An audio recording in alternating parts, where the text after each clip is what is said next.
Dr. Anthony Fauci has served under 7 presidents and led America's response to HIV/AIDS, Ebola, and Zika. But during the COVID-19 pandemic, he found himself at odds with his president, battling misinformation, Q is everybody. Q is a movement. and targeted by personal attacks. Did you hear that, Tony? They want you locked up. Is this a passing phase, or is there something broken about science and politics in America? Is it good enough for scientists to say, I'm just apolitical, I can stand aside from the science? Well, we should be apolitical. And that's what we, and I certainly have tried to be. But unfortunately, when you get totally politically motivated inaccuracies get thrown into the picture, like the claims that interventions worked when there was no indication whatsoever that they worked, none at all. And it was taken as one person's word is as good as another. Well, when you're dealing with science, one person's word is not as good as another. The science determines what is the correct answer to a particular question. You yourself became a politicized figure. So as you became a hero to some and a villain to others, how did you attempt to hold that position of neutrality? What was your strategy?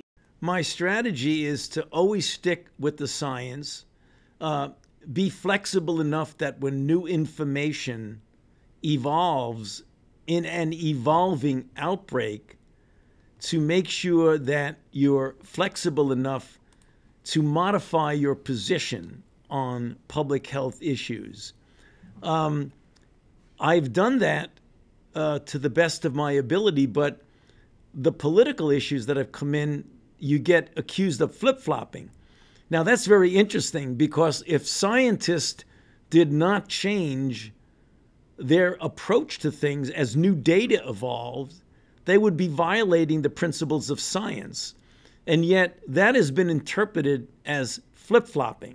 The other situation that I think triggered it for me is that when I was part of the White House coronavirus task force in the Trump administration, I was put in the very uncomfortable position to actually have to contradict the President of the United States, who is a very politically polarized president, as you know, at the time.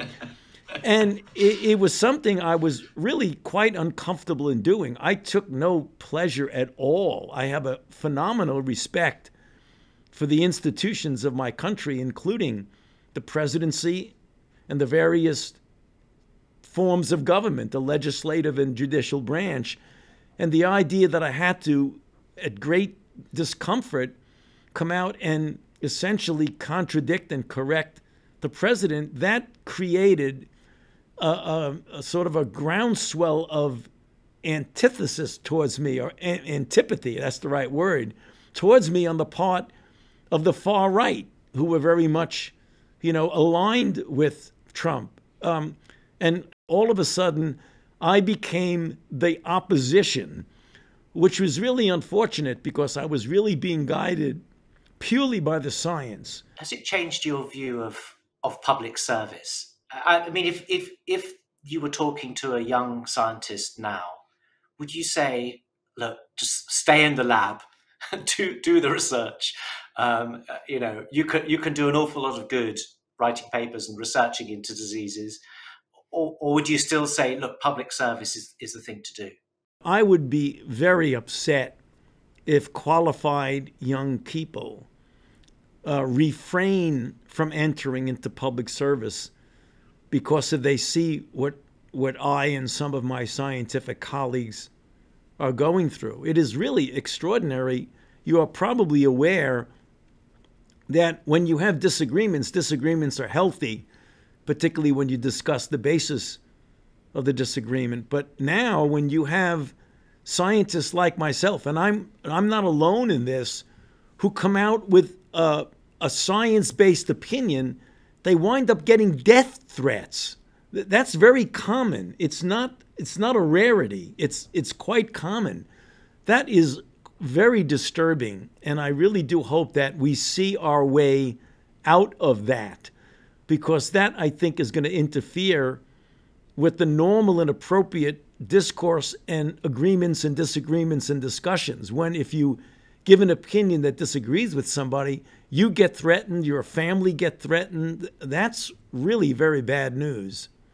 I think we are living right now in a society, both domestic here in the United States and in some respects globally, of rather significant divisiveness, where something like a public health issue becomes politicized and is influenced by political ideology.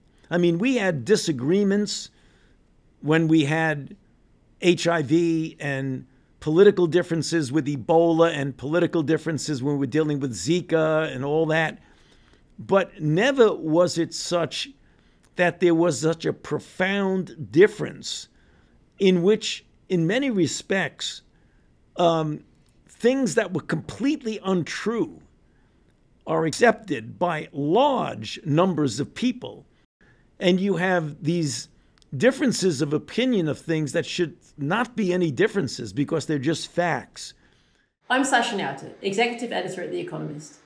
This was part of a digital event produced exclusively for subscribers to The Economist. If you'd like to watch the full recording of this or any of our other events, please click the link. You'll have to register first, or you could subscribe to The Economist and enjoy all of our journalism. Thanks for watching.